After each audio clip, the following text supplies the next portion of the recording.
Welcome back to the HR space with Lilian, where we break down workplace issues into simple human language. I am Lilian, and this is part 2 of equity versus equality.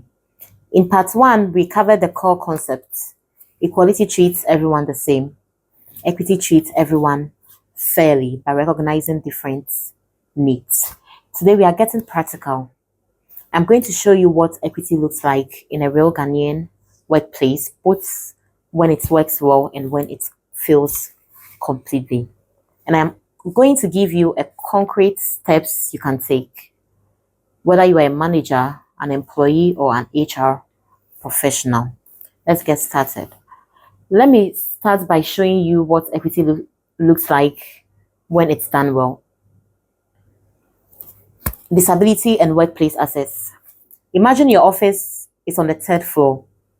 There's no elevator. Everyone takes the stairs. That's equality. Same entrance for everyone. But what if you hire someone who uses a wheelchair or someone with a mobility issue? Equality says everyone takes the stairs. That's the rule. Equity says we need to install a ramp or an elevator or move this person's workstation to the ground floor or allow them to work remotely when possible. Yes, that person gets something others don't, but it's not a privilege. It's an accommodation that allows them to do their job. Without it, they can't even enter the building. With it, they can contribute just like everyone else. Some companies have a policy. Only employees with university degrees are eligible for management training programs. That's equality, one standard for everyone. But here's what that ignores. Some of your best employees might have polytechnic diplomas or vocational training and years of hands-on experience that university graduates don't have. Some employees couldn't afford university but have been working their way up through skill and dedication. Equity in hiring means assessing people based on skills, experience, and potential, not just certificates. I've worked in organizations that do this well. They look at the whole person. They recognize that talent comes from many parts, and their teams are stronger because of it. That's equity, recognizing that not everyone starts from the same place, but everyone deserves the chance to grow based on what they can actually do. Now, let me show you what happens when equity is abandoned, when personal relationships replace merits, when power is abused. Let me tell you about something I witnessed during the COVID period. Many organizations brought in temporary workers to help during the pandemic.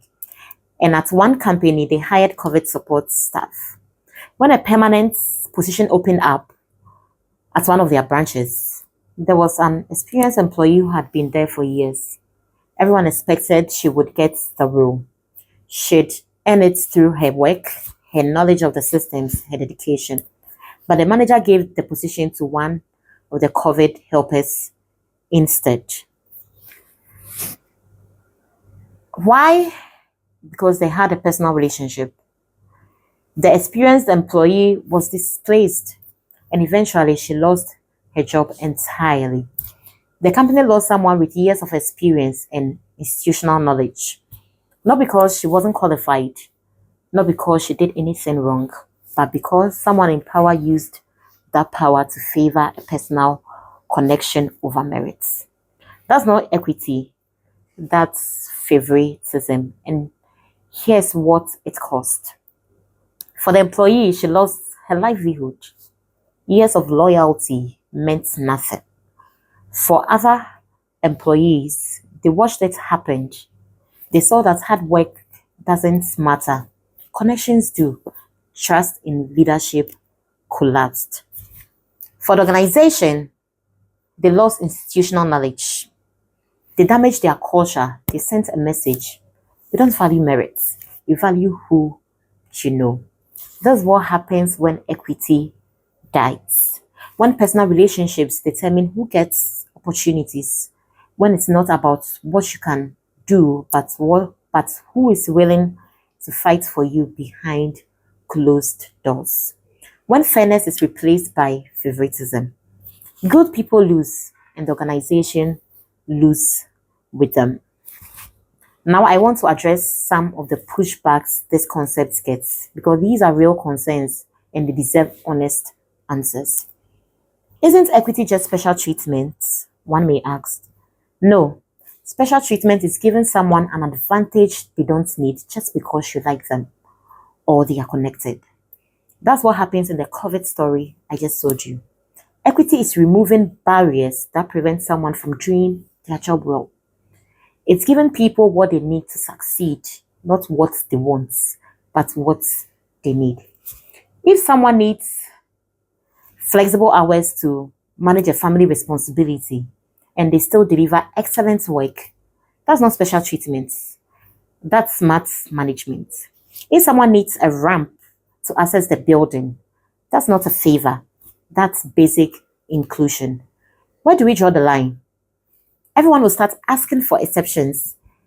This is a fair concern, and the answer is you assess each request based on whether it's reasonable, whether it's allowed the person to meet their job responsibilities. And equity doesn't mean saying yes to everything. It means being willing to listen and assess instead of having rigid one size fits all rules that doesn't serve anyone well. Ask yourself, does this request help this person do their job better? Is it reasonable? Does it interfere with core job responsibilities? If the answer is yes, yes, and no, then it's worth considering. This is a Western concept, one may say. It doesn't apply in Ghana. Equity is not a Western concept or invention. It's a human need. The language might come from international HR frameworks, but the principle, treating people fairly by recognizing their different needs, it's universal. Ghanaian workplaces are already making these decisions every day. The question is whether you are doing it thoughtfully and consistently or just reacting case by case without a framework. So let's bring this home. How do you actually protect and implement equity in your workplace if you're a manager? 1. Ask, who is our system designed for?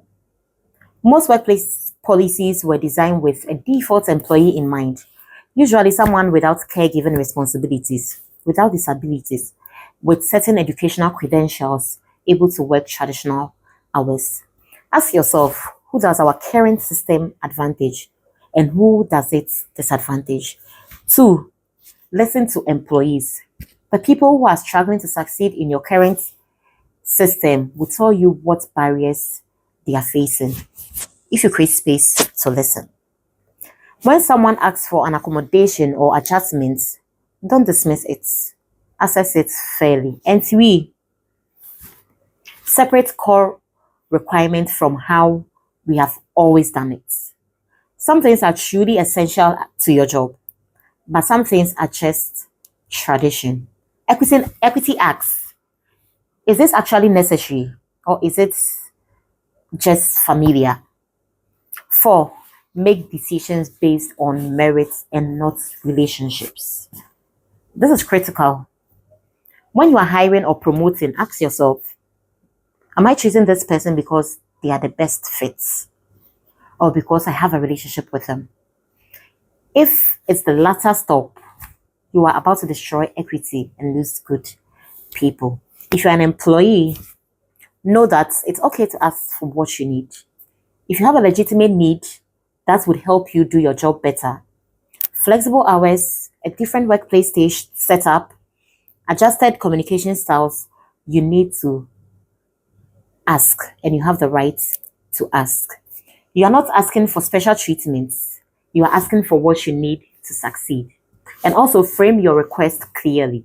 Don't just say, I need flexibility. Explain why and how it would help you perform better. I need to start at 8:30 instead of 8 o'clock to accommodate school drop-off. I will still work my full 8 hours and be available for all meetings. This would allow me to focus fully during work hours instead of being stressed about my children's safety. That's clear, reasonable request. And also document everything. If you ask for an accommodation and it's denied without fair consideration, document it. If you see favoritism happening, document it. Because equity isn't just about what's right, sometimes it's about what you can prove. If you are in HR, create clear, fair processes for accommodations and promotions. Don't let it, don't leave it to individual managers to decide case by case. Have a framework that ensures consistency. Also train your managers on equity. They need to understand the difference between equity and equality. They need to know how to assess requests fairly. They need to recognize when they are making decisions based on relationships instead of merit. And also audit your systems regularly. Look at who is getting promoted, who is getting development opportunities, who is being accommodated and who is being denied. And if you see patterns, certain groups always get being favored, others always being excluded, you have an equity problem. Fix it before you lose your best people. Here's what I want you to remember. Equity isn't about giving everyone the same thing. It's about giving everyone what they need to succeed. And when you do that, when you remove barriers, when you assess people fairly, when you refuse to let favoritism replace merit, everyone wins. Employees feel valued, productivity improves, retention goes up, your workplace becomes somewhere people actually want to be. But when equity fails, when politics and personal relationships replace fairness, good people lose their jobs. Trust collapses and organizations destroy themselves from the inside. This is just the beginning of our DEI conversations. In future episodes, we will talk about age discrimination, gender inequality, and how to build truly inclusive workplaces in Ghana. But it all starts here with understanding that fair doesn't always mean equal. And with having the courage to do what's right, even when it's not what's easiest or most familiar. That is it for our two-part series on equity versus equality. Thank you for sticking with me through both parts. If this helped you see workplace differently, share it with someone who needs to hear it.